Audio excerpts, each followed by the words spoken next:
రీసెంట్గా ఒక కంపెనీలో హైరింగ్ మేనేజర్కి యాంగులర్ ప్రొఫైల్స్ కావాలి. ఇదే విషయాన్ని ఆయన వాళ్ళ హెచ్ఆర్ టీంకి అప్డేట్ చేశాడు.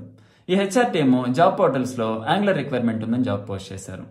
కానీ వీళ్ళు వాళ్ళ కంపెనీలో ఇంటర్నల్గా ఉన్న ఏటీఎస్లో అంటే అప్లికెంట్ ట్రాకింగ్ సిస్టంలో యాంగులర్ బదులు యాంగులర్ జేఎస్ అని మెన్షన్ చేశారు.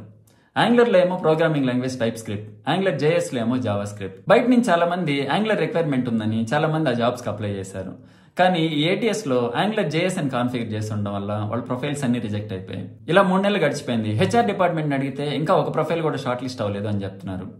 దానికి హైరింగ్ మేనేజర్కి డౌట్ వచ్చి తన ఓన్ ప్రొఫైల్ని అంటే తన యొక్క పేరు, మొబైల్ నంబర్, ఈమెయిల్ ఐడి అన్ని మార్చి వేరే సమ్ ఎక్స్ పర్సన్ అప్లై చేస్తున్నట్టుగా అదే జాబ్కి అప్లై చేశాడు.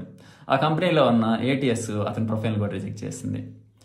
ఆ తర్వాత ఎందుకు ఇలా జరుగుతుందని బాగా అనలైజ్ చేసి అన్ని డీటెయిల్స్ అడిగి తెలుసుకుంటే అప్పుడు అర్థమైంది వాళ్ళు ఏటీఎస్లో యాంగులర్ బదులు యాంగులర్ జేఎస్ మెన్షన్ చేశారని. ఇదే విషయాన్ని సీనియర్ మేనేజ్మెంట్కి ఇన్ఫార్మ్ చేయడంతో ఆ కంపెనీలో వర్క్ చేస్తున్న ఆల్మోస్ట్ 50% హెచ్ఆర్ టీమ్ని ఆ కంపెనీ ఫైర్ చేసింది. కాబట్టి రిక్రూట్మెంట్ టీమ్కి నా రిక్వెస్ట్ ఏమిటంటే మీరు హైరింగ్ మేనేజర్ యొక్క రిక్వైర్మెంట్ని క్లియర్గా అర్థం చేసుకొని ఎలాంటి మిస్టేక్ చేయకుండా మీ యొక్క ఏటీఎస్ని కాన్ఫిగర్ చేసుకోండి, జాబ్ పోర్టల్స్లో పోస్ట్ చేయండి. అలా చేస్తే మీకు, జాబ్ సీకర్స్కి, హైరింగ్ మేనేజర్స్కి అందరికీ బెనిఫిట్. లేకపోతే ఇలాంటి అన్ఫార్చునేట్ సిచ్యువేషన్స్ మీరు ఫేస్ చేయాల్సి వస్తుంది.